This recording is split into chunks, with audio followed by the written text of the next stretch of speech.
Bueno, muchísimas gracias por haber, siempre que mandan currículum para que saquen un poquito, porque por ahí fue un poquito largo uno ya tiene sus años, 25 años de agrónomo, cumplo 50 años el año que viene, y bueno, son unos cuantos años ya, y unas cuantas cosas que uno hizo. Así que, de nuevo, gracias por esta invitación. La verdad que la charla de Karina sumó una perspectiva muy interesante desde el punto de vista regional. Yo quizás lo lleve de lo regional, subregional, más a la escala predial y tratar de ver qué podemos hacer en términos del monitoreo del suelo y tratar de ir hacia el final de mi charla. Voy a terminar parecido como Karina, tratando de dejar algunas líneas como para sumar al manejo, qué cosas podemos hacer para mejorar y sobre todo la charla final, que entre todos yo creo que va a ser algo útil. Sumen consultas que tengan, seguramente van a juntar varias, y después las podemos charlar juntos. Cualquier cosa grave que se corte y que me quede hablando solo, me llaman por teléfono, que es la mejor forma de que me dé cuenta. Yo no los veo mucho a todos, así que básicamente dividí la charla en tres partes. No se preocupen que no es muy larga, pero para que quede claro más o menos de qué voy a estar conversando. La primera parte de esta segunda parte mía, digamos, primer bloque, vamos a llamarle de esta presentación, tiene que ver con mostrarles un poquito de qué hablamos cuando hablamos de riego complementario. Ya Karina algo mencionó, y tratar de ver, bueno, qué variables, en principio, qué factores son los que deberíamos considerar en un monitoreo de ambiente regado. ¿De qué hablamos cuando hablamos de ambiente regado? ¿Es el suelo el ambiente y más que suelo?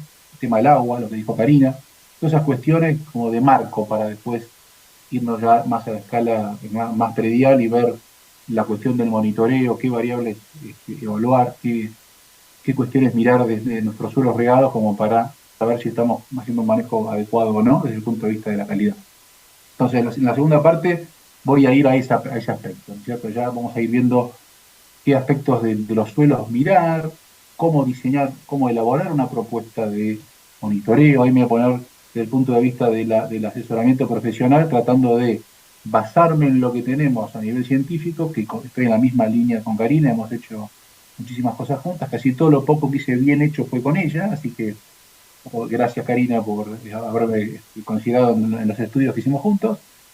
Y al final vamos a tratar de decir, bueno, ok, todo muy lindo, ¿cómo podemos prevenir, corregir y todas las cuestiones que por ahí Karina mencionó y ver qué es viable, qué no es viable? Van a ver que yo hablo de ambiente regado, de suelo regado, voy y vengo, y después vamos a tratar de ver qué es cada uno y tener claro. Pero algo que vale la pena tener presente es que lo que muchos productores regantes llaman riego complementario muchas veces no lo es.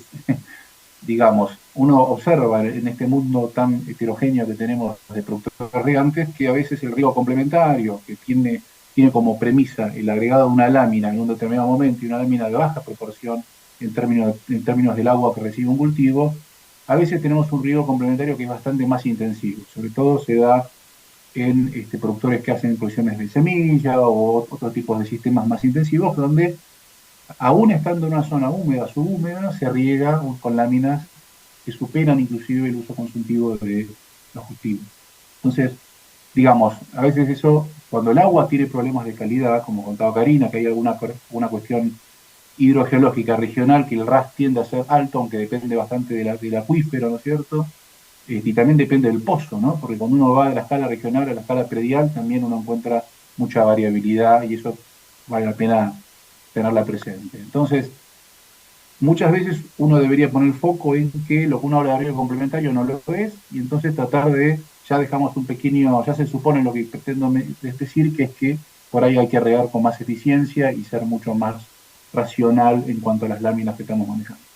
El riego integral es otro sistema que no nos compete en esta presentación, pero a veces cuando uno mira las láminas, no digo que a veces uno aplica una cantidad que sería la homóloga a una zona árida o semiárida, pero a veces las láminas son muy altas y el hecho de que uno tiene, como dijo Karina, en una zona húmeda o subhúmeda, lo que nos pasa a veces es que tenemos baja salinidad, pues justamente tenemos lavados de sales a nivel regional o a nivel, digamos, geoquímico si quieren.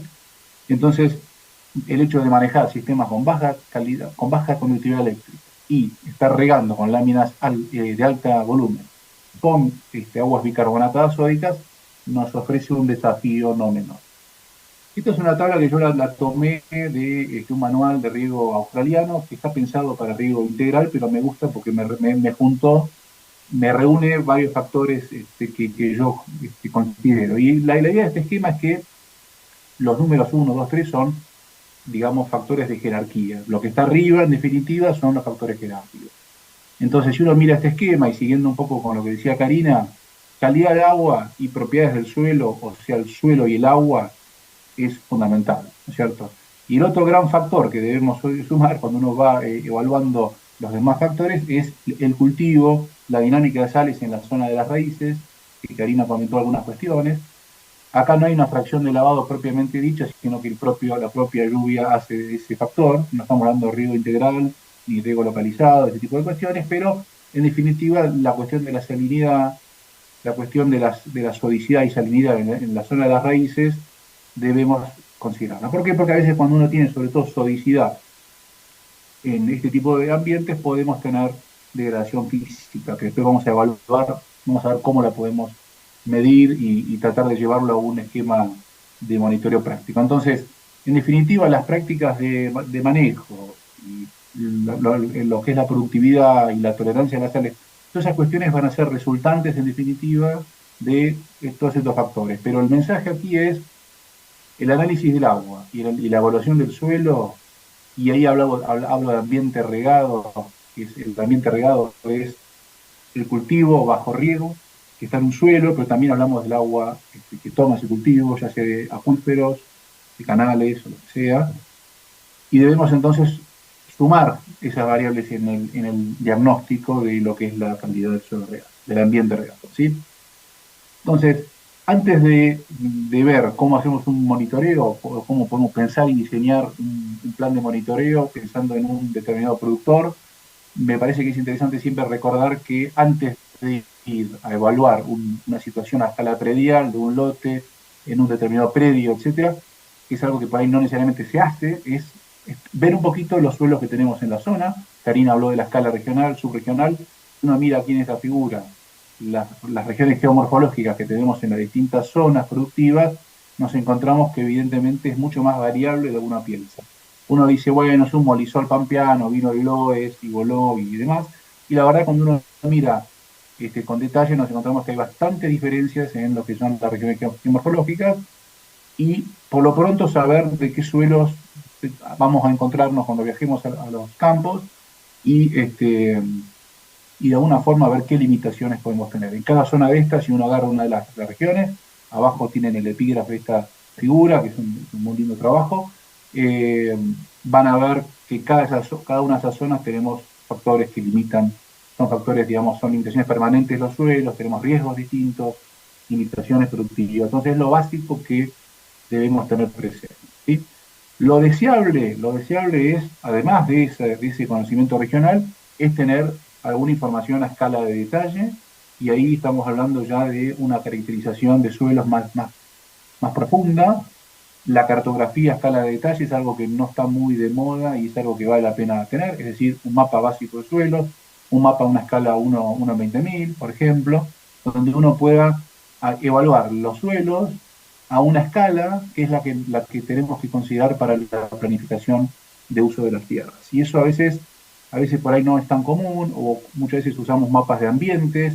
Los mapas de ambientes se basan en sensores remotos o herramientas de teledetección, que a veces en algunas zonas puede, digamos, no estar evaluando o no puede estar detectando cosas que están debajo de la superficie, por eso que la pala y la palicata siempre vienen bien en este tipo de cuestiones. Otro aspecto que es bastante importante, por ejemplo, en el sudeste de Buenos Aires, pero en todas las regiones podemos tener o erosión hídrica o erosión eólica, es esto, ¿no?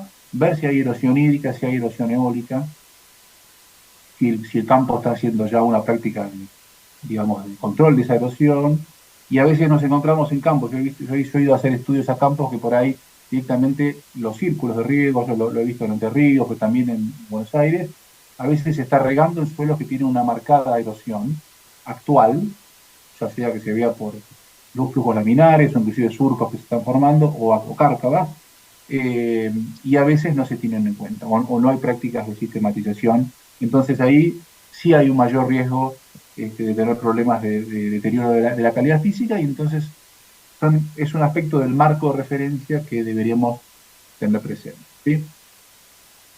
Aspectos que uno debería tener en cuenta cuando tiene que hacer una propuesta de monitoreo para una empresa determinada, porque a veces hay mucha preocupación sobre si hay o no un deterioro en el manejo, y muchas veces cuando uno evalúa o define un plan de manejo, o mejor dicho, un plan de monitoreo, para contestar ese interrogante, nos encontramos que no siempre está el presupuesto o no siempre están las ganas y el tiempo para poder hacer un estudio o hacer un plan de monitoreo. No hay ganas o depende de la cultura del productor. Por eso ¿qué son los aspectos que uno tiene en cuenta cuando piensa en elaborar un plan de monitoreo de suelos para evaluar la calidad de suelos regados?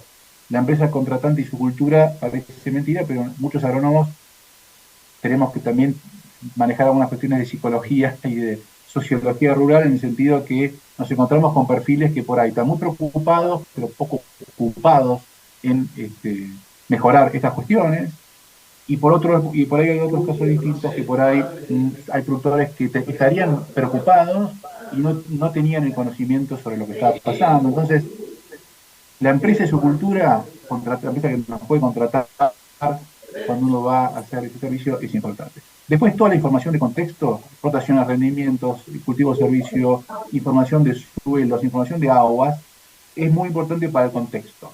Inclusive la información de aguas que decía Karina es importante no solamente como marco de referencia, sino para el monitoreo cada tanto, hacer análisis de calidad de aguas, porque hay diferencias no solamente entre pozos, sino también en ciclos húmedos o secos, como estamos teniendo en los últimos tiempos.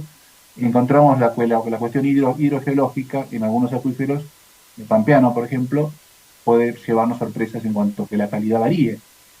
Entonces, todas estas cuestiones son factores a tener en cuenta. Después, muy importante, los que hacemos algo de investigación, yo digo algo porque no me dedico 100% a la actividad académica, pero trato de no perder esa buena costumbre. Definir los objetivos de un estudio siempre es lo más importante. Y lo importante es definirlos en conjunto con el productor que puede contratar o puede estar interesado en un servicio, ¿sí? ¿Por qué digo esto? Porque a veces los objetivos pueden ser saber si hay o no degradación, pero después no está la metodología, o mejor, o peor aún, no está el presupuesto para poder hacer ese estudio, ¿sí? Entonces, el último factor que yo menciono en cuanto a los elementos de un plan, digamos, cuando uno prepara un plan de monitoreo, es, bueno, planificar el estudio cuando ya está aceptado un presupuesto determinado, y la ejecución. Y es muy importante el trabajo que se hace en gabinete, por eso es muy relevante estar al día con lo que mostró Karina, ¿no es cierto? Estar muy al día en cuanto a qué sabemos sobre el impacto del riego en las distintas zonas, porque hay un montón de información que ya conocemos. Sabemos cómo se diseña un experimento, sabemos cómo se hace un estudio a escala subregional, y entonces lo que tenemos que hacer es llevarlo al caso y tratar de ver cómo podemos hacer a nivel de un predio determinado y en un conjunto de lotes para ver si hay o no degradación física o de la calidad. Entonces, en este contexto que menciono, como agrónomo, y ya no con el sombrero de investigador, sino con el sombrero de asesor, en definitiva, nos manejamos con un espectro muy amplio de situaciones donde uno puede presupuestar un estudio de monitoreo que puede acercarse más a un caso ideal, digamos, en términos de presupuesto y logística, o situaciones donde hay muy pocos recursos. Entonces uno tiene que ser suficientemente versátil para ver cuál es el conjunto de variables que uno puede estudiar para agregarle valor al productor en darle respuestas a los interrogantes que tiene. Entonces, acá yo veo una diapositiva nueva para esta reunión que es,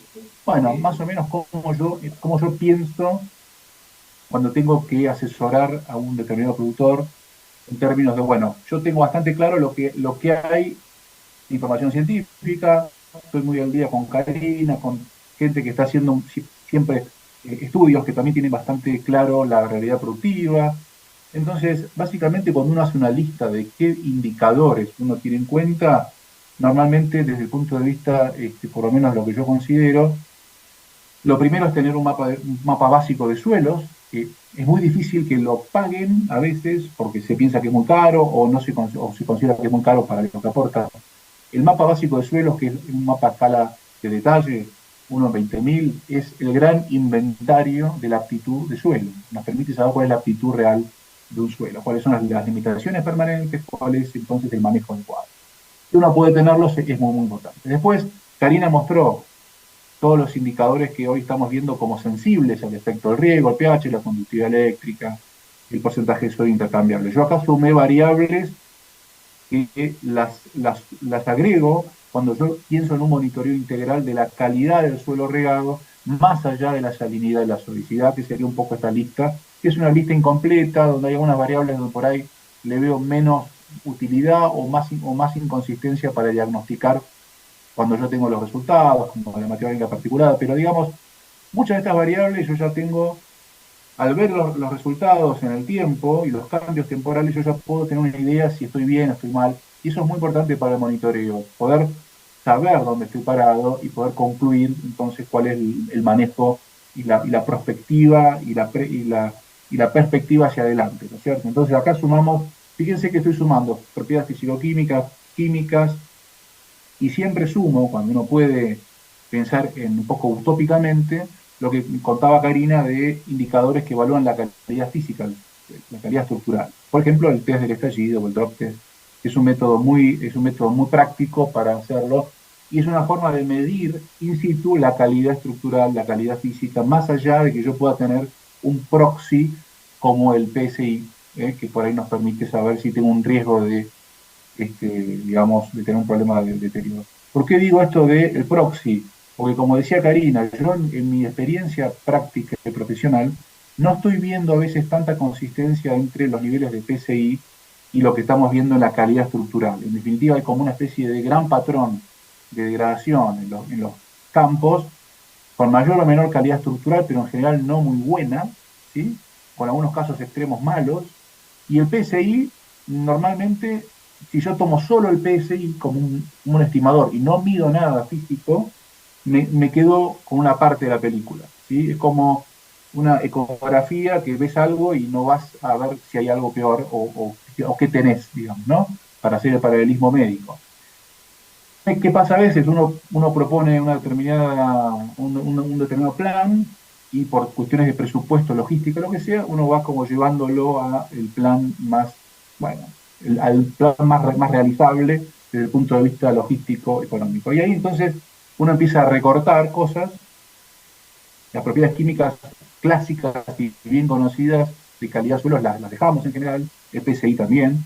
Yo trato de meter también cuestiones de nutrición, porque hace el monitoreo también de cómo está el suelo desde el punto de vista de la salud química, si quieren. La resistencia mecánica trato de no recortarla, pero a veces puede pasar.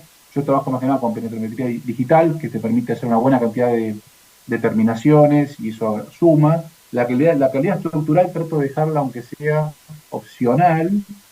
Con la infiltración, que yo acá puse un signo de pregunta y me olvidé de comentarlo, con la infiltración estoy muy de acuerdo con Karina, pero a escala predial normalmente vemos mucha variabilidad, es muy difícil tener una cantidad de repeticiones, aún usando permeómetros de disco, que son instrumentos recomendables desde el punto de vista de la hidrofísica.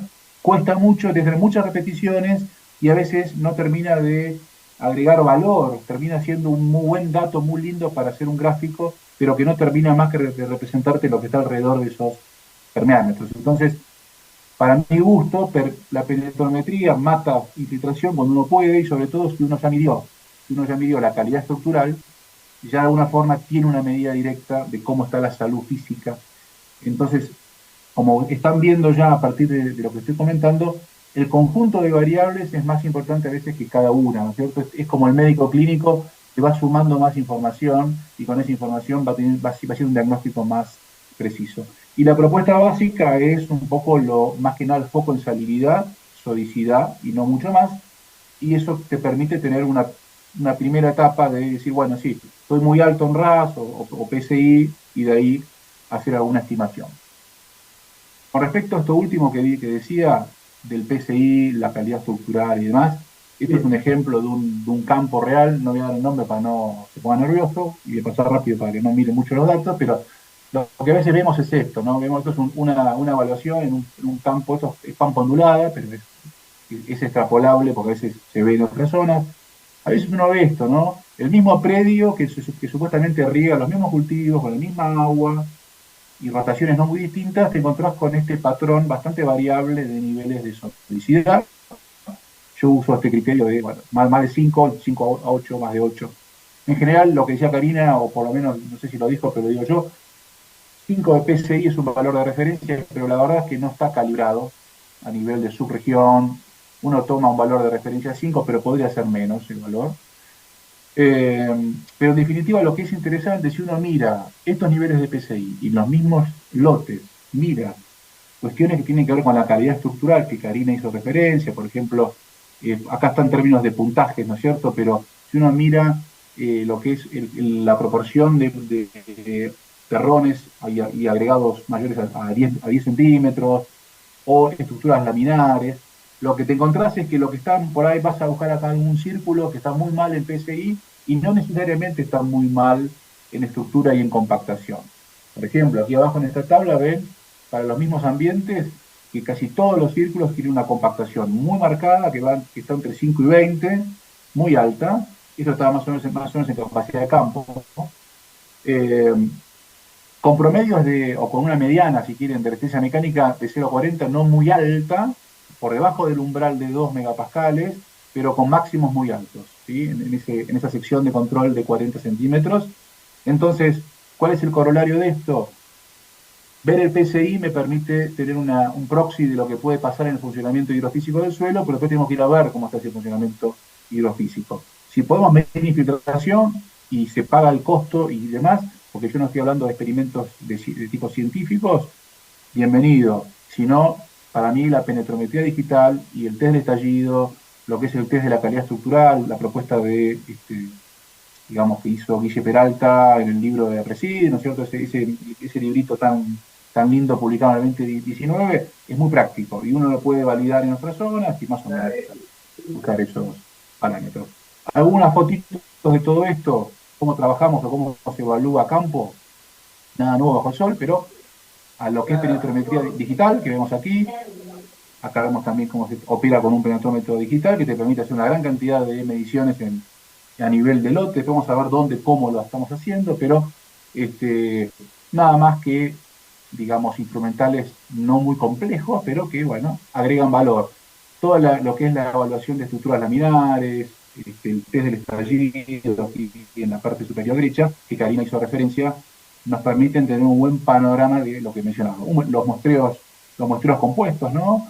Después vamos a ver un poquito el submuestreo, por ahí surgen dudas, pero lo importante después es, una vez que tenemos claro qué variables medir a campo, lo único que queda es cuál es el diseño real en cómo vamos a estar operando en cada estación georreferenciada y demás.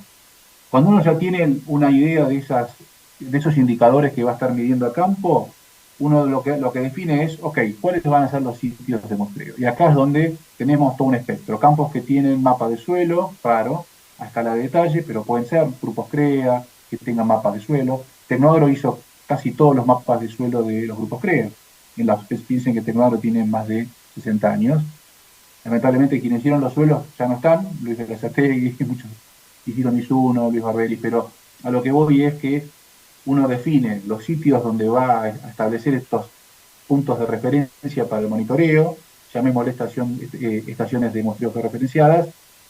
En definitiva, puedo ir con un montón de información cartográfica, puedo ir sin nada, porque a veces pasa que uno va a un círculo y en el mismo lugar define, hace algunos pozos y se fija dónde, o puedo tener un mapa, o puedo tener un mapa de ambiente, o sea, dónde hacemos el sitio, que es muy importante, tenemos que tener en cuenta un montón de información que a veces la tenemos, a veces no. ¿Cuántas estaciones de muestreo hacemos? 3, 4, y de última, con los años vamos sacando si vemos que no hay mucha diferencia entre estaciones, pero una estación es poco, 4 o 5, por ahí es lo que hacemos a nivel de investigación. Entonces lo importante es que uno tiene que definir estaciones de muestreo dentro de los círculos en algunas zonas de referencia que pueden ser los corners o pueden ser áreas de secano que sean comparables con el suelo que yo tengo en bajo riego. Nos permite saber esto que contaba Karina, ¿no? Secano y riego, cómo es el impacto, también vale la pena. ¿Y cuántas submuestras utilizar? Eso es importante para el muestreo compuesto, que a veces se hace muy poquito el submuestreo. Ahí, digamos, yo soy más de la idea de no bajar de 14 a 15 sus muestras, por ejemplo, para materia orgánica, carbono, lo que sea, 15, digamos, yo digo 10, 15 mínimo, digamos, no menos, para el muestreo químico a nivel de estación. Por más que sea una estación, no importa. Hay que no quedarse corto en ese sentido, y la profundidad y demás va a depender obviamente de cada propiedad y demás, y eso en todo caso, después si hay alguna duda lo podemos conversar. Pero, en definitiva, el paso a paso de esto, que parece muy simple, si no tenemos ese contexto que dijimos antes, es complicado. Siendo la etapa final, y lo más lindo va a ser el intercambio, es cómo prevenir, mitigar. Bueno, para esto yo simplemente mostrarles un poco el mismo modelo conceptual que dije antes. Saber dónde estoy parado en términos de diagnóstico no es menor, y para eso entonces tenemos que recopilar la información que tenemos, si hay erosión, tipo de suelos, todo lo que podamos recopilar, diagnóstico de situación, me refiero inicial, ¿no? ¿Dónde estoy partiendo? ¿Qué información dispongo? ¿Tengo información de mapa de suelos? ¿Ya hay ambientaciones hechas? No. Toda esa información es muy importante, y después ya empezar con con un monitoreo, o sea, ya lo que dije antes, ¿no? Empezar a instalar sitios de monitoreo, llámenle estaciones de muestreo, que en general cuando uno trabaja a nivel del conjunto de campos o de una empresa particular, un solo predio, uno puede decir, bueno, elijo algunos lotes, algunos círculos, puede pasar, por una cuestión de presupuesto, una cuestión de logística, elijo, y eso se conversa mucho con el productor. Lo importante es elegir en un gradiente que nos permita tener después información contrastante y que nos sirva.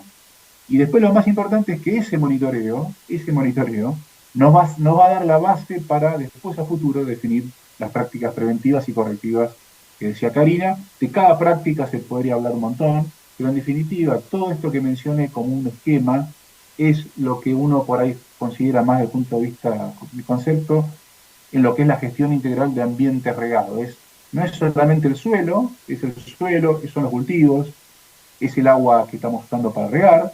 Entonces, todo eso forma el ambiente regado. Si uno fuera un poquito más exagerado, hasta el productor regante y todo su entorno social también forma parte del ambiente regado, pero bueno, no nos vayamos tan lejos, quedémonos con el sistema suelo-planta como principal este, objeto de estudio en este caso. ¿Sí?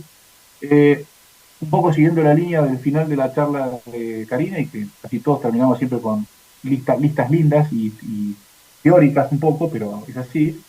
Creo que la buena agronomía nos debería llevar por el buen camino en términos de qué hacer en un ambiente regado. Entonces, planificar el uso de las tierras parece algo obvio, y tener un mapa de suelo parece algo obvio. Cualquier estudiante de agronomía le dicen, sin un mapa de suelo a escala de detalle no puedes planificar el uso de las tierras. Muy pocos campos tienen mapas a esas escalas, y se producen cultivos y se hace agricultura. ¿Sí? Entonces, un aspecto importante.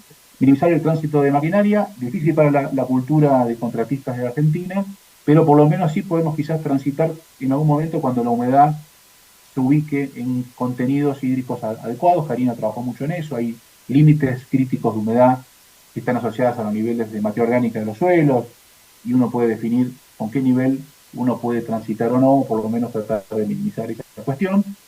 Todo lo que se está haciendo en términos de sumar carbono, sumar raíces en cabellera, meterle, digamos, todo material que mejore la estructura, eso va a ser muy bienvenido, depende mucho de cada zona. Diagnosticar las deficiencias nutricionales y fertilizar en forma balanceada, que parece que está desacoplado. Por eso yo siempre acoplo al plan de monitoreo, sumo cuestiones de nutrición, porque en definitiva estamos manejando cultivos que están en un ambiente regado, pero no está desacoplado la nutrición de lo que es el manejo de calidad del suelo. Por el contrario, hay una relación directa. ¿Por qué digo esto? Porque sabemos que suelos bien fertilizados, con una nutrición balanceada, a lo largo del tiempo, tienen no solamente un plus de rendimiento de 20-30% de brecha, por fertilizar un poco mejor, sino que también tenemos un impacto en la calidad del suelo en términos de más rastrojo, más materia orgánica, más actividad microbiana, cuando tenemos sistemas de nutrición balanceada. Observar el perfil cuesta. A mí me cuesta inclusive hasta en jornada. Yo coordino en APRESID la red de nutrición biológica, y me cuesta hasta que me hagan una calicata, la gente de marketing, que son 20 personas por ahí, me cuesta que me hagan una calicata en el sitio de la jornada. Imagínense el apuro en una empresa, ¿no? Pero la calicata y el perfil, y ver la zona de las raíces, y no hace falta ser un especialista en suelos para verlo, suma muchísimo para ver eso que decía Karina, que yo mencionaba, la calidad estructural. Regar en base al requerimiento hídrico parece una cosa obvia, pero no lo es.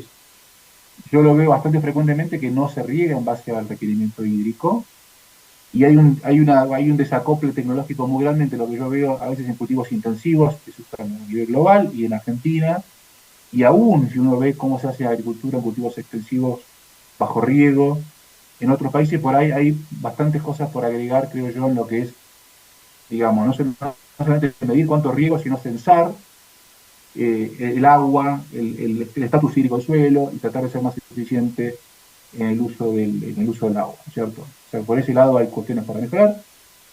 La calidad del agua, lo dijo Karina, fundamental tener en cuenta la calidad del agua y los criterios interpretativos que son adecuados para ese tipo de zona. Finalmente, y no menos importante, y es algo en lo que yo trabajo bastante, y que casi lo que más me gusta de estos temas es qué hacer cuando hay problemas y toda la cuestión del agregado de enmiendas puede agregar valor. Pero también depende del contexto. Si la degradación es muy grande, a veces la enmienda no va a resolver todos los problemas. Siempre es una mirada más integral, pero todo lo que es agregado de enmiendas orgánicas, junto con yeso agrícola. Hay bastante información últimamente sobre algunos productos bioestimulantes que tienen algún efecto interesante, ácidos húmicos, púlvicos, digamos, que a veces es difícil en el sistema de riego por aspersión, pero que por ahí lo vemos más en riego localizado. Pero bueno, no, digamos, dejar de considerar toda la paleta que podemos tener disponible de productos o de tecnologías de procesos y insumos para agregar y mejorar la calidad del suelo. Esa es un poco la lista de prácticas. Después lo que no me olvido poner acá es la de descompactación mecánica, que en casos extremos, y yo creo que más que extremos bastante frecuentes, de compactación, cuando tenemos que sembrar maíz, por ejemplo, ahí no queda otra, ¿no es cierto? Si tenemos un suelo muy endurecido, a veces hay que hacerlo y las respuestas son muy directas, pero después el suelo se recompacta rápidamente.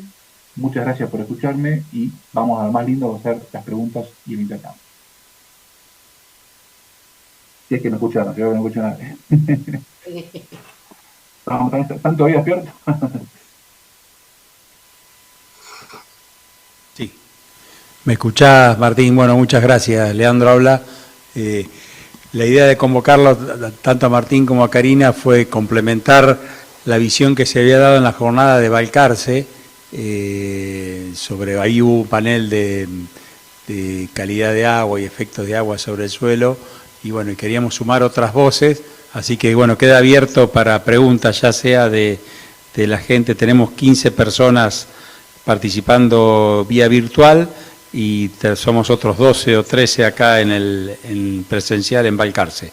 Así que me avisan, ¿quieren preguntar algo? Vale, que pregunten, ¿no? Levantan la mano y saco le habilito para que puedan preguntar, porque está muteado la mayoría. Yo acá veo poquito, no veo todo, así. Yo quería agregar algo. Ahí está Delfina, para que Delfina. desmuteamos a Delfina. A ver, Delfina, si podés hablar. Desde el auto, muy bien. ¿Me escuchan? Ahora sí. Sí, buenas tardes. Muy bueno todo. Realmente muy interesante. Yo lo que quería preguntar, porque me hacen esa pregunta mucha gente que está poniendo riegos nuevos y no somos no sabemos mucho en realidad. Me mandan los análisis de agua a mí, que no tengo ni idea. Uno hace todos los análisis que nos dijeron recién? ¿Y dónde sería un buen lugar para consultar? Porque si se los mandamos a vos, Karina, te atiborramos de análisis. O sea, ¿cómo sería el procedimiento? ¿Quién tiene que mirar los análisis, el suelo, la zona, y hacer una evaluación? Porque por ahí uno conoce el suelo que trabajamos nosotros acá en la zona, más o menos lo conocemos, pero cuando es distinto ahí hacemos agua. Entonces, ¿cuál sería el procedimiento, más que nada? Contesto por si suma algo y después les dejo a Karina. Porque Karina ya dijo, a mí no me la mande porque van a tapar. No, Karina, pues en la facultad de agronomía tiene. Yo, digamos, hay un conflicto de interés porque Tecnoagro tiene, digamos, tenemos un laboratorio, ¿cierto? Y obviamente recibimos muestras de suelos y de aguas. El ideal sería que el agrónomo asesor del establecimiento, de última, mande las muestras de agua, que es una botellita de agüita tomada a los aspersores, digamos, eso después vemos si quieren cómo se muestre agua, pero la idea es que mandar un laboratorio de confianza, que puede ser el que tengamos en la zona, averiguar si se hacen análisis de aguas. Nosotros lo que hacemos en Tecnoagro es, cuando mandan las aguas, le hacemos toda la interpretación con todos los sistemas de clasificación de aguas más frecuentes, Riverside, FAO y el de INTA. El de INTA que contaba Karina está basado en los lineamientos de INTA Pergamino, ¿se acuerdan? Eso sería lo más adecuado. Pero después lo que es importante es que alguien, que puede ser asesor, nosotros en Tecnoagro podemos embarcarlo, podemos ayudar vía telefónica, pero obviamente una cosa es el asesoramiento, otra cosa son los clientes que mandan muestra y no tenemos un contacto profesional más allá del laboratorio. Pero sí, alguien tiene que ver ese dato de agua en el contexto que conté antes, ¿no? O sea, no es solamente el agua es buena o mala, puedo o no regar, no existe sí o no en esto para mí, ¿sí? Karina, no sé si vos querés agregar algo. No, eso es, digamos, los laboratorios ya recibís una información donde en general los buenos laboratorios te dan una clasificación, o sea, te la ponen con clasificación. Si es la de INTA, tiene clasificación zonal. Y después es el profesional el que tiene que leer, decir, en qué suelo, de qué manera, con cuánta lámina, etcétera, se hace. Pero Delfina, una primera aproximación es el laboratorio suele poner la clasificación, a veces una, a veces más, y con eso ya tenés por lo menos un enfoque. Después hay que ver esto, cuántos milímetros vas a regar, qué cultivo le vas a dar, la intensidad de cultivos especiales, bueno, entender, como dijo Martín. Ahí ya es el profesional. Sí. Sos vos. Como, no veo la manito acá para sumar, pero no sé si no la veo acá. Pero un aspecto importante para agregar es que a veces, más allá del laboratorio, hay que tener cuidado de usar clasificaciones de agua que están pensadas para riego integral en zonas áridas y semiáridas, ¿viste? Riverside. Entonces, muchas veces pasa, ¿no? Que muchos productores reciben por ahí el reporte de laboratorio que la clasifica por Riverside. ¿Por qué? Porque es la clasificación más conocida, que es la del Laboratorio de Salinidad de California, Estados Unidos, la zona Riverside. Pero no es la clasificación, es muy castigadora del agua, porque asume que todo el riego va a estar cubriendo el requerimiento hídrico. Entonces, no es el ideal para las zonas que estamos trabajando, que es riego complementario en general. Más allá de que las láminas sean más altas o más bajas, estamos en una zona donde los sistemas son de secano, en definitiva, y tenemos riego complementario, pero el sistema productivo y el suelo está funcionando en secano la mayor parte del tiempo. Y eso hace que por ahí si uno mira una clasificación como la de Riverside o la de FAO, inclusive a veces es un poquito mejor, pero tampoco es la ideal, uno debería usar criterios interpretativos para la región pampeana, suelos de zonas húmedas, y después la última palabra la va a tener el suelo si te está diciendo que está mal o está bien, ¿no? Pero digamos, como primera medida, los datos de agua ya me dicen si yo estoy muy alto en RAS, muy bajo en RAS, es un dato, es una información de primera jerarquía, digamos, ver la calidad del agua. ¿Okay? Perfecto, muchas gracias. A mí me gusta mucho la clasificación del INTA porque tiene un montón de cosas adentro. La textura del suelo, la materia orgánica, los milímetros que aplicás en tu zona. Entonces me parece que te brinda bastante información. Y después también saber que nosotros tenemos mucha capacidad de manejar el sistema para bien. Entonces ahí viene después la estrategia de jugar con todo lo agronómico para sostener la calidad del sistema en general, ¿no? Yo la verdad que hay muchas cosas no las hablamos, pero estamos hablando ahora centrados en el suelo, pero pensemos todo lo que vos lo mencionaste, Martín, todos los efectos también que tienen de positivo los sistemas regados en la economía de la empresa, hasta el impacto regional, etcétera, ¿no? Que son cosas que hay que valorizar y darle la contraparte de cuidar los recursos con lo cual lo estamos generando, ¿no? Pero también hay que evaluar esas cosas. Sí, yo aparte de viene bien el comentario. Perdón, ahí estaba hablando. Perdón. No, hay una pregunta de... Ahí sí estaba hablando. No, ¿querías aportar algo, Martín? Sumo una pequeña palabrita y vamos a la pregunta que hacíamos. Uno puede, lo que es interesante cuando uno hace agronomía es no pararse desde un preconcepto de riego hace daño o riego no hace daño, sino en definitiva es evaluar con una mirada, vos somos agrónomos, es evaluar con una mirada basada en la evidencia científica y también considerando aspectos por ahí sociales, digamos, no es todo científico, porque hay que ver también si es viable hacer ciertas cosas que por ahí muestra la evidencia científica, pero digamos, esto de ver el agua, ver la calidad del agua y demás, es interesante porque en realidad el riego es una práctica que tiene un gran impacto económico y la verdad que estamos a nivel país muy por debajo de los niveles de riego que deberíamos tener. Entonces es una práctica de gran impacto a nivel del desarrollo personal del país. Entonces, yo preguntaría, bueno, ok, podemos regar, estamos regando, ¿cómo hacer para que ese riego tenga el mayor impacto productivo y el menor impacto sobre el recurso suelo? Es un poco la idea. Perdón, y ahora había preguntas. Fernando López dice, muy interesantes las charlas, gracias. Pregunta para Karina si es posible. ¿Tienen en cuenta la presencia de bicarbonatos para el análisis de calidad de agua, en especial aguas del sudoeste bonaerense? ¿El cálculo de carbonato de sodio residual lo han tenido en cuenta? Ahí me destrabo. No lo tuvimos o sea, sí estaba presente en algunos de los análisis, pero no los tuvimos en cuenta. Fuimos siempre a ver el RAS, pero podemos hacer una lectura a partir de ahí también. Sí. Bueno, pero no los tuvimos en cuenta.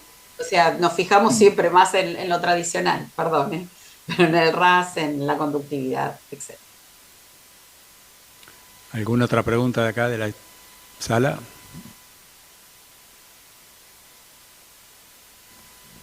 Voy a hacer una yo, a ver, Martín, experiencias con enmiendas, o sea, del sudeste o sudoeste, ¿tenés algo?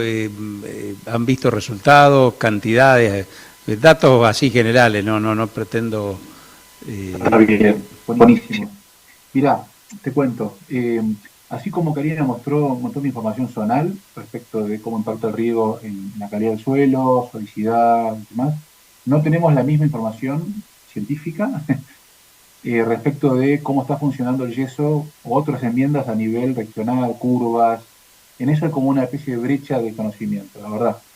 Yo mismo escribí para un libro que también Karina participó, de suelos alcalinos, ambientes alcalinos de la Argentina, y yo escribí el capítulo de manejo de yeso en suelos regados, y la verdad que me volvía loco para tener algún datito. Lo que sí uno puede tener, que no es poco, es que es independientemente de la zona, como estamos hablando de suelos agrícolas en general, y la solidificación que podemos tener ocurre, digamos, en un suelo que no es genéticamente sódico, sino que sea en superficie normalmente, uno puede de alguna forma calcular un requerimiento de yeso a través de métodos fáciles, ¿no? Un cálculo de cuánto sodio tengo. Normalmente los niveles PSI no son enormes, entonces el requerimiento de yeso no es muy alto, pero la cuestión de aplicarlo en cobertura total, en siembra directa, hay cuestiones más prácticas. Yo en mi experiencia personal veo buenos resultados, por lo menos en pampa ondulada o zona núcleo, que es la zona donde más por ahí yo estoy colaborando, pero he visto algunos ensayos también en el sudeste, por ejemplo. Digamos, si veo, para mí el yeso agrícola, por ejemplo, es un muy buen digamos, factor que puede combinarse muy bien con enmiendas orgánicas si uno tuviera, ¿no? La aplicación conjunta de enmiendas que te agreguen carbono y el caso del yeso que básicamente te aporta calcio y te va a sustituir un poco ese sodio, pero es un poco teórico porque piensen que ustedes tienen niveles de PSI bajos, entonces si yo aplico 1000, 2000, 3000 kilos de yeso, la teoría dice que te va a desplazar un poco, pero a veces no necesariamente lo vamos a ver tan directamente. La eficiencia del yesado es bajo por definición en estos ambientes. Entonces, no pretender que el yeso te va a sacar del apuro. Lo que yo haría, algo muy interesante, es tratar de ver, sumado a lo que contaba Karina, de la infiltración, que es tan variable y que yo no la considero en general a los fines del servicio profesional por alta variabilidad, y hemos hecho experiencias con infiltración, tanto con el anillo simple como el termeámetro, etcétera. Cuando llueve, o porque básicamente si uno puede hacer un mapeo de encharcamiento, que hoy en día tenemos imágenes satelitales, drones, Si uno puede saber si realmente hay encharcamiento, si vemos realmente, si hay evidencia de caída de permeabilidad y demás, quizás tratar de poner el foco en esos ambientes y decir, bueno, ahí yo tengo que poner todas las fichas para ver cómo mejorar esa cuestión y ver si realmente es mejorable o no a partir del agregado de yeso. Mis experiencias trabajando con empresas semilleras, no voy a dar nombres porque ustedes la deben conocer, pero son grandes, en general es muy buena y hemos hecho unos pocos ensayos no públicos, lamentablemente, que para mi sorpresa el nivel de PSI bajaba como variable. Pero tengan en cuenta lo que dije antes, uno a veces se obsesiona con el yeso y el PSI, pero como les mostré antes, a veces no hay una covariación tan directa entre el PSI y lo que vemos en la calidad estructural. Entonces, por eso que la evidencia in situ de ¿se encharca el suelo? ¿Hay caída de permeabilidad más allá del PSI o no? Porque en eso hay muchos factores que son de escala local, de escala de lote o de escala predial, que influyen mucho. Porque Karina mostró muchos datos regionales y subregionales, pero si uno pudiera profundizar un poco más en la materia orgánica que tiene el suelo, la calidad estructural, uso mucho el NAN porque el NAN es un proxy interesante de la calidad global, inclusive de la calidad física del suelo. Y el NAN es una propiedad de laboratorio bastante calibrada. Inclusive hay trabajos del sudeste de Buenos Aires, del grupo de la Unidad Integrada Balcarce, que han estudiado el NAN como un indicador de calidad física. O sea que si uno tiene un NAN alto, es un buen síntoma. Si uno tiene otros indicadores biológicos que tiene a mano, es decir, tratar de ver la forma de, bueno, sí, la enmienda es algo más, yo no le pongo tanto foco, pero sin duda cuando uno tiene que decir qué enmienda poner, el yeso es el primer amigo que uno tiene, tenemos yeso por todos lados en la región pampeana, es un material disponible, hay muy buenos yesos, no muy caros, y hay yesos muy caros y no tan buenos, y hay de todo, pero uno puede elegir.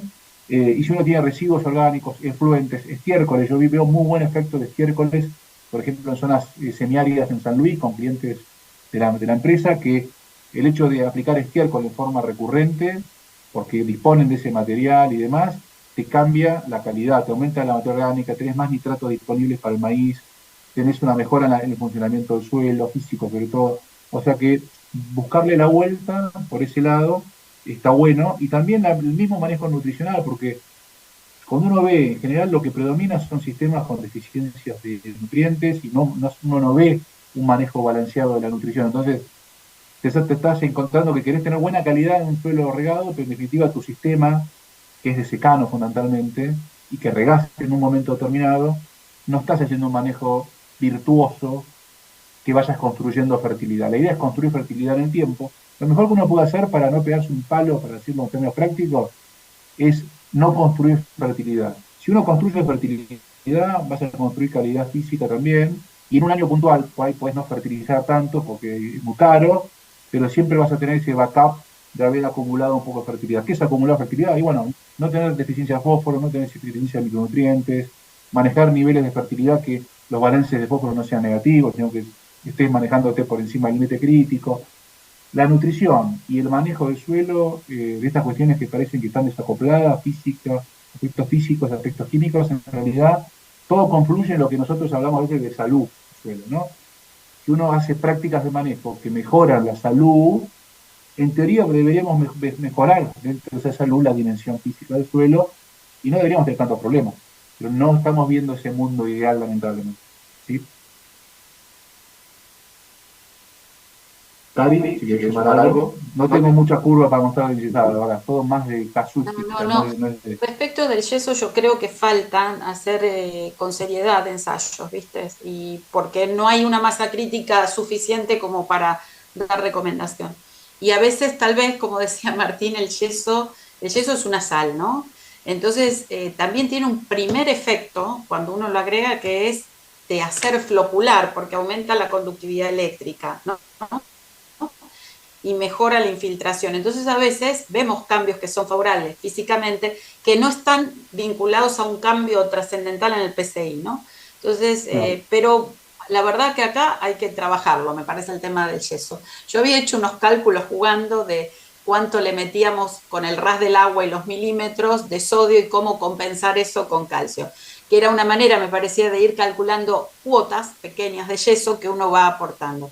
Y esto lo dejaría esa reflexión que puede ser que es un agregante inmediato por este efecto que tiene en la conductividad eléctrica, que mejora la infiltración y que después puede ir hacia el PCI y demás, pero que puede tener repercusión física inmediata. Faltan ensayos, no hay tanto hecho. Y no, parece mentira que no.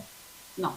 Y capaz con este espíritu de cuotas menores que grandes agregados como se hace a veces para cambiar suelos que son sódicos muy fuertemente. Eso es un buen punto, y en general, por ejemplo, cuando uno piensa ya en lo que es la nutrición de, digamos, cálcica, magnésica, el manejo de bases, un poco la idea es esto que decía Karina, y lo mismo pasa para el uso de yeso en suelos agrícolas. Hay un cálculo que uno puede hacer, yo lo hice con Flavio Gutiérrez Bohem, aquí conoces, y él me decía, si yo confío mucho en Flavio, que es profesor de la facultad, vicedecano, pero de facultad de agronomía, me decía, más de 700 kilos de yeso, ya estás acercándote al producto de solubilidad. Creo que tomaba 0,10 centímetros, no me acuerdo qué profundidad tomaba, pero digamos, la idea es uno aplicar, el yeso es una sal sulfatada, es menos soluble que otras sales, pero no deja de ser una sal sulfatada y es soluble en agua. Entonces, se va a incorporar. Lo que uno puede hacer en siembra directa es hacer aplicaciones, distintas aplicaciones, y sumar esa cuota que te da la dosis total de yeso. Yo hice cálculos y normalmente nunca superás 2.000, 3.000 kilos, 4.000 kilos. Nosotros a nivel de asesoramiento rápido, para esos casos de que no hay plata, no hay tiempo, no hay ganas de las empresas, bueno, listo. Todos los lotes que están por encima de 5 PSI te prescribe una dosis de yeso. ¿Por qué? Porque no hay tiempo, ganas ni dinero para ir a ver los suelos. Bueno, entonces prevení. Pero la verdad es que uno puede decir, che, vale la pena en todos aplicar yeso. Y bueno, si uno tuviera toda la información, diría, bueno, de toda la población que está arriba de 5 de PSI, bueno, entre 5 y 8 y arriba de 8, que son esos graves, arriba de 8, bueno, habría que ver cuáles tienen problemas, cuáles están con problemas de infiltración y demás, cuáles tienen una estructura desfavorable, y en todo caso ahí meter más cabeza en cómo mejorar el manejo. Lo que pasa es que muchos campos son alquilados, muchos campos están en manos de empresas que por ahí hacen producción de semillas, y toda esta utopía agronómica es difícil de instalarla. Entonces, uno hace lo que puede. Yo a veces hago con algunos clientes que descompactan en forma, digamos, recurrente, digamos, frecuente, es aplicar el yeso antes de compactar, y algo vas a incorporarlo un poquito, ¿viste? O sea, en la zona donde operan esos órganos activos, una buena descompactación bien hecha no debería cambiar la cobertura, y debería ser una práctica muy interesante para aumentar el rendimiento de maíz, por ejemplo, y bajar la resistencia mecánica, y es una forma paliativa de enfrentar en forma, digamos, correctiva un problema de endurecimiento de suelos, y ahí yo puedo meterle una enmienda antes de compactar como para incorporar. Obviamente la labranza no está considerada como tal. En los campos que usan labranza, porque me consta que hay muchísimos productores regantes que hacen producción de semillas que usan arado disco de rutina, por distintas razones, por malezas, por lo que sea. Bueno, si usas una herramienta de labranza, por lo que sea, aprovechar para incorporar yeso, ¿sí? O incorporar también otras enmiendas, pero el yeso ahí, si uno incorpora con labranza, es mucho más eficiente desde el punto de vista del funcionamiento. Obviamente, yo no rompería un sistema en directa para incorporar un yeso. El yeso se tiene que aplicar. Si se aplica granulado, que es el ideal, tiene que tener adentro tamaño finito. O sea, hablamos de un yeso peletizado, donde dentro de cada gránulo tiene que tener una entre malla 100 y 200, o sea, entre 0,074 y 0,15 milímetros, que es el yeso fino, muy fino, y eso te garantiza que va a estar funcionando. Nadie va a dudar que se incorpore, porque cuando hay dudas con respecto al yeso, yo lo que aclaro es, toda la historia de uso del azufre en la región pampeana se construyó a partir de los trabajos pioneros de INTA Casilda, usando básicamente yeso. O sea, el yeso aporta azufre, aporta calcio, eso es disponible para los cultivos, ¿sí? Sí es menos soluble que otras sales, sí, ok, pero no es un problema.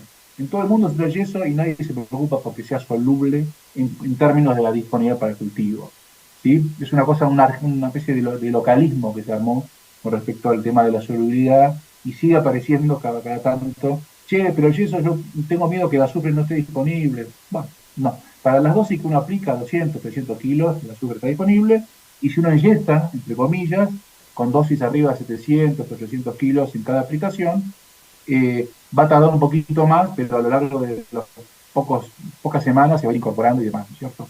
En siembra directa es un desafío, pero la verdad que se mueve tanto el calcio como se mueve un poquito, ¿no? Y tanto el calcio como el azufre se te va a estar incorporando con la lluvia, digamos, a lo largo del tiempo. Y lo que decía Karina, el efecto agregante del calcio es especialmente interesante independientemente de la corrección del sodio, porque en definitiva es muy utópico pensar que yo voy a estar desplazando ese sodio. Si estoy con niveles muy altos de sodio, por ejemplo arriba de 8, 10, 15, sí me gusta esa idea. Las dosis de yeso son más altas. Y hay tablas de eso, con Karina hemos publicado en los capítulos, con las tablitas, pero digamos, en suelos con baja solicidad actual y problemas de funcionamiento físico, lo importante es la agregación para mejorar esa calidad hidrofísica que tiene el suelo, ¿no? Entre el agua, en definitiva. ¿Ok? ¿Más dudas? No sé si aparece alguna otra pregunta en el chat y acá en la sala. Bueno, les agradecemos mucho la participación. Después no sé si quedará, después se conectan con Fabián, por algunos nos solicitaban algún resumen de las presentaciones. Y bueno, muy agradecidos y seguiremos en contacto. Gracias a Perfecto. ustedes. Gracias a todos. Karina, nos vemos. El resto, que anden bien. Buenas noches, buenas tardes.